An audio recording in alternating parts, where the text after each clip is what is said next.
I think his speech was quite jaw-dropping.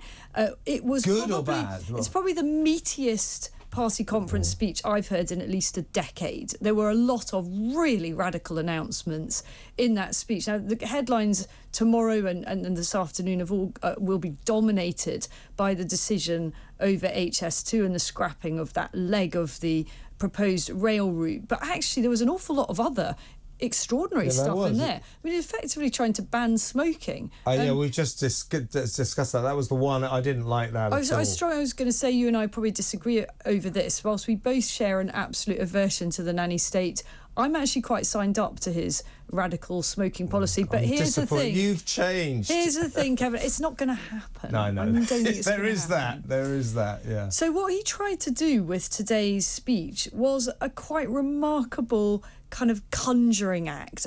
He's trying to subject the whole population to a kind of illusion, which is that they haven't been in power at all for the last 13 years. That's right. And that he is new. And actually what it read to me like really was the party manifesto, an election manifesto, a whole list of things that they'd like to be able to do if they were just about to be elected to another 3 terms.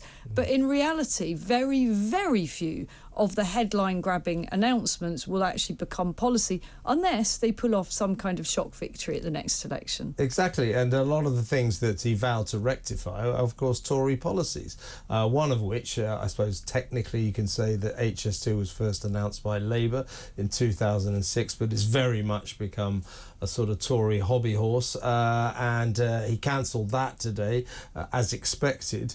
Well, he only cancelled a bit of it. Yeah. Now, I would have loved to have seen him cancel the whole thing. And well, I think suppose you can't really, because half of it's already built in terms and of... that's the difficulty then. What would you do with the infrastructure? It was already there. But the way that he built up to it, it literally sounded like he was about to absolutely axe all of it. And, you know, what a regret that so much money has gone into this thing. Funny to see that David Cameron, former Tory Prime Minister, has come out and saying axing it is a mistake. Well, I share a local railway station with David Cameron. I don't think he has much experience. I used to, very long time ago, I used to occasionally see him at the station, but no, our Dave not making his way to Downing Street. Hasn't been there lately. So I would respectfully suggest that our Dave actually doesn't have very much recent experience of just how woeful public transport is in the rest of the country, and probably doesn't fully appreciate just how much better those billions could be put into other projects. It was a good 3-card trick, though, I thought, by Rishi today. Just was talking to Trevor Kavanagh from The Sun,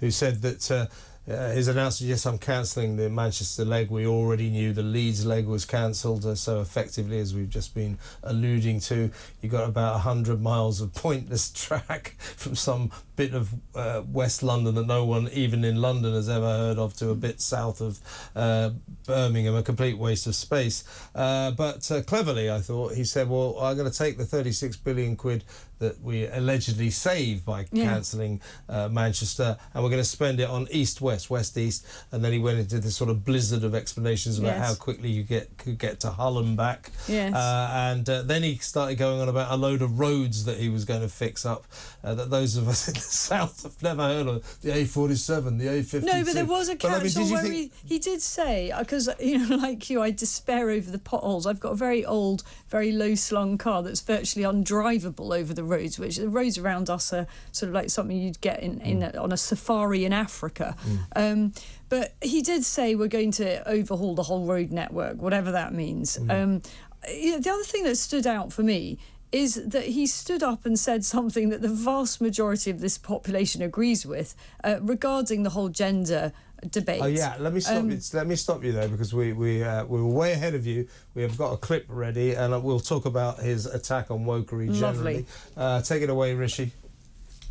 We shouldn't get bullied into believing that people can be any sex they want to be. They can't. A man is a man and a woman is a woman. That's just common sense. Thank you, Rishi. Yeah, he wasn't so ready to say that a couple of years ago. Do you remember? He refused to do this. However, he's seen the light, and if the Tories go down this route and they keep saying that kind of thing, I think it'll bode well for them. I couldn't agree more. Look, I think that's given the rest of us the cover we need to be able to just reiterate these absolutely obvious observations. A man is a man, a woman is a woman. It's not complicated. It shouldn't need to be more complicated than that. That, as he said, is just common sense. And politicians have tied themselves into terrible knots over this. They should stop, making something so difficult out of it and speak plainly.